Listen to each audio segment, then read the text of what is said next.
but they were not allowed by the governor because there were floods at that time in Semarang. Okay.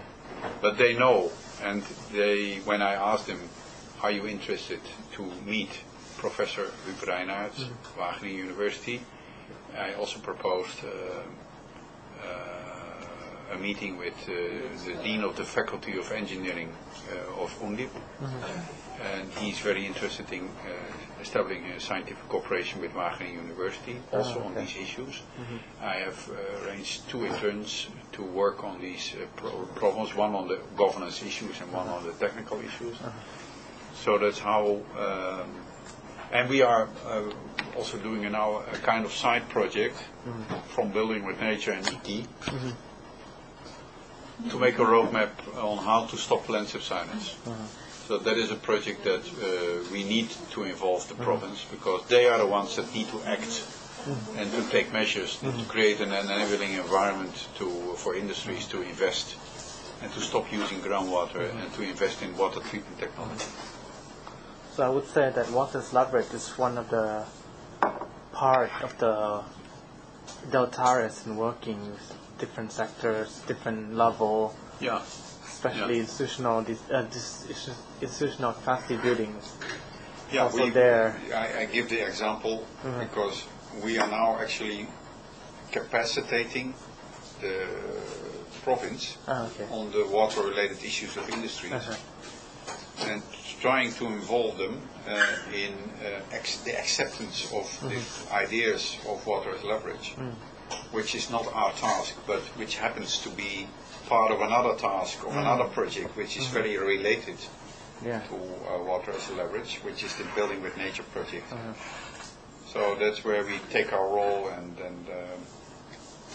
it's also a part of personal commitment. I think in projects like water as leverage you have a very reduced budget to do what you have to do, but it comes from the positive energy it creates from cooperation with NGOs and the architecture firms and the interest in the process from other parties, that it generates a kind of motivation for parties to do more than you could actually expect from them purely from a financial point of view. So like enabling environment to work together in a specific location. Yeah. Okay. Yeah, I think thank you for your time. I will talk to Ellen because I email her sometimes. But we haven't met because we try to see other opportunity if I go to Rotterdam. Try to combine the meeting because it's a bit take some time to go there from Groningen. It's 2.5 hours. Well, Ellen must be extremely busy at the moment. She's finalizing. She has already finalized one of our articles, which I am the co-author of. She's published already first article and the second article about Jakarta is already published. Okay, so you can find it if you. So 2 articles already. Yes, and she's now working on an article I think in Bangladesh. And she will also. But she's also got the scholarship from Deltares as well. Is it cooperation? We finance a mission, but she has a scholarship from the ISS. ISS. Partly ISS. Okay, yeah. Because I also met with a professor from ISS, based in The Hague, not in Rotterdam, but University of Rotterdam, but in The Hague. We're also talking about to get together people, researchers who work on the similar topic as transfer. Because it's nice to maybe to have a workshop together and not to compete with each other, but to gain more insight and different perspective, because we all working on the same topic, but we. But you were also at that conference on critical perspective in Amsterdam? No. Oh, that's strange. Yeah. Because there are different groups working on the issues. UNESCO, IG or IG, and then Amsterdam, University of Amsterdam. Wageningen also have some Wageningen was not involved then. There was one colleague of mine, and this Murta, which I mentioned. Murta, I need a name then. Yeah, he was also involved. Murta, is his name? Murta, Murtah. T-A-H. I will find his name. Okay. He wanted to interview me because he's now partly working at Deltares. Oh, okay. Is he a PhD? He's doing a PhD, yeah. Oh, okay. And he worked with Jarl Kind. You know what Jarl Kind? No. Jarl Kind is one of our experts, economists, who did a PhD on the impact of floods for the less favored populations, so the poorer parts of the population. He actually proved that resilience problems and flood problems affect the poor more than the rich ones. Yeah. Oh, that's a good reference actually. And he's where did he do PhD? Who? Murta? No, another one. Jarl Kind. Yeah, Jarl Kind. Oh, I don't know. Okay. I don't know if it was Amsterdam or Utrecht or Rotterdam. I don't know. Yeah, if I can get the name and I will find a reference on the Google Scholars or something. Jarl Kind. Jarl. J-A-R-L.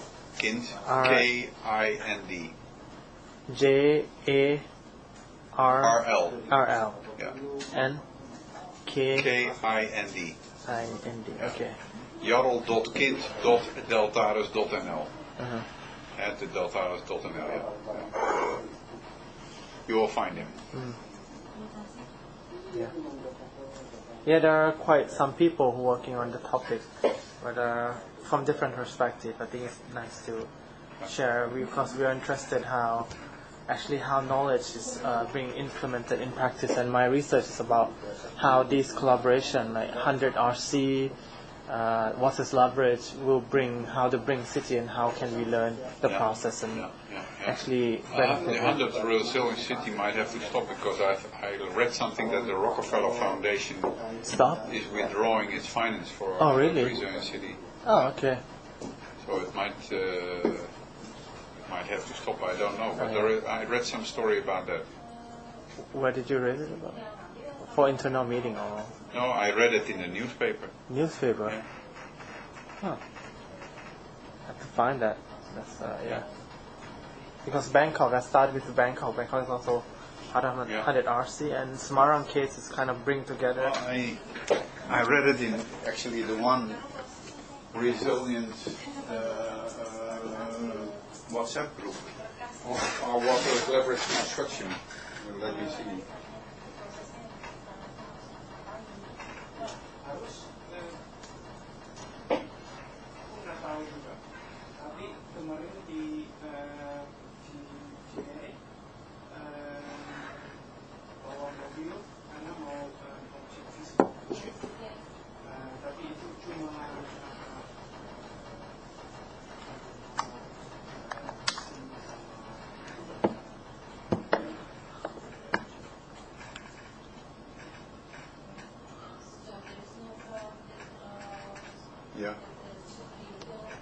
Yeah?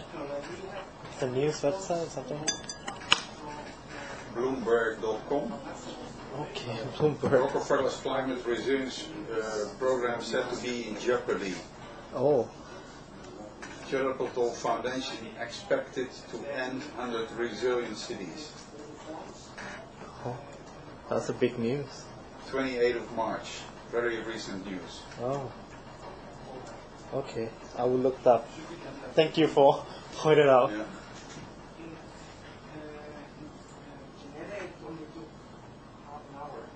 28th of March, that's quite recent. 28th of March. 28th of March, yes. And because 100 RC is also part of a knowledge partner, right? It's a strategic partner, yeah. Okay.